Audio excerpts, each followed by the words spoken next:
Lorsqu'on a décidé de travailler sur la question des musiques du monde, lesquelles allons-nous choisir ? L'idée du Maloya et du Bélé, c'était d'abord de parler de choses qui faisaient effectivement référence à l'histoire.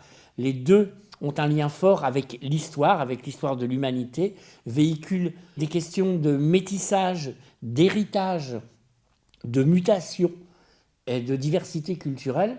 Ce sont des musiques qui sont rarement, voire quasiment pas abordées du point de vue pédagogique dans l'enseignement musical. Pour parler du Bélé, forcément, il faudra parler des fondements anthropologiques. Dans la partie racine du Bélé, il y a essentiellement l'histoire de l'esclavage, l'histoire de la traite négrière, l'histoire du commerce triangulaire. S'ils sont arrivés nus, les Africains, ils ne sont pas arrivés nus dans leur tête. Donc, ils ont tout fait pour pouvoir recréer ce qui est fondamental pour eux. Leur spiritualité, leur culture, tout cela était utile pour refaire société. Il convient de réussir à transmettre ces connaissances aux générations futures. Il s'agit de montrer aux nouvelles générations que le Bélé peut être une carte d'identité, mais aussi un passeport.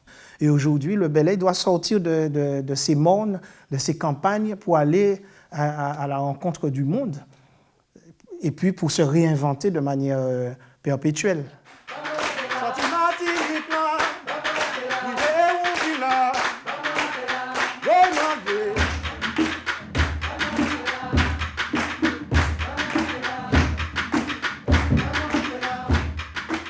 Amener les musiques traditionnelles dans les musiques actuelles, c'est ramener des questions d'identité.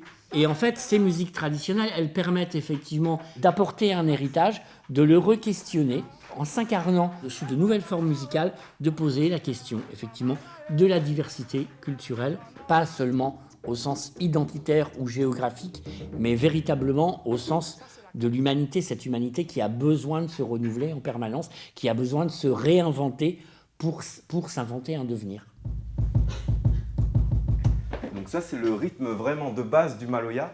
Et c'est comme ça que je procède en fait pour synthétiser les musiques traditionnelles de l'océan Indien. Toutes les percussions qui sont dans les basses, après je les synthétise par du kick. On va choisir les instruments, les mettre certains sur l'intro, sur le couplet, ainsi de suite, pour pouvoir faire une chanson. Le Maloya est pour moi une musique très importante parce que ça représente l'endroit où je suis né. J'imagine pas le Maloya en fait sans la danse et sans les cérémonies. Ce que j'ai voulu, c'est recréer cette ambiance de cérémonie, cette ambiance de trance, et j'ai retranscrit ça dans la musique que je fais. Elle est très répétitive aussi. C'est un peu comme de jouer avec un Lego. On prend, on colle, on efface, on reprend, on recolle, et on arrive à faire une composition. L'idée, c'est effectivement de trouver un mélange de réflexion et de pratique avec les ateliers Bélé et un atelier autour du Maloya et des musiques électroniques où là, les mêmes stagiaires vont se retrouver derrière une table avec un logiciel pour créer des musiques électroniques.